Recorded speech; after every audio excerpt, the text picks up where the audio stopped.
Hey everyone, today in this video we're going to be checking out the Ausemku Shower Curtain Rod. This is a tension rod and it goes from 26 inches to 76 inches. If you're interested in this product or you want to find out more about it, the link to it will be in the video description. Here's a look at the retail box and packaging. Very simple and straightforward. Now let's go ahead, let's open it up and see what's inside. All right, here are all the contents. We have 4 identical tubes, a 5th smaller tube, installation instructions right here, and we have our 2 end pieces there. Now let's go ahead, let's get this set up. Here's a look at the instructions. Feel free to pause, but they walk you through getting it assembled right here in step 3 with multiple images showing you how to put it together. All right, there's our assembled rod right here. It's super simple. Just twist the extension rods in place, put both end caps on.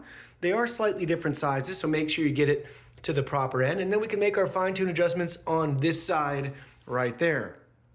Now let's get it installed. Would you take a look at that? Check it out. All the way across right there. Looks great. And what do you know? Everything is working great. Open, close. No big deal there with the weight of the curtain and the liner on here. Really nice. So far, so good.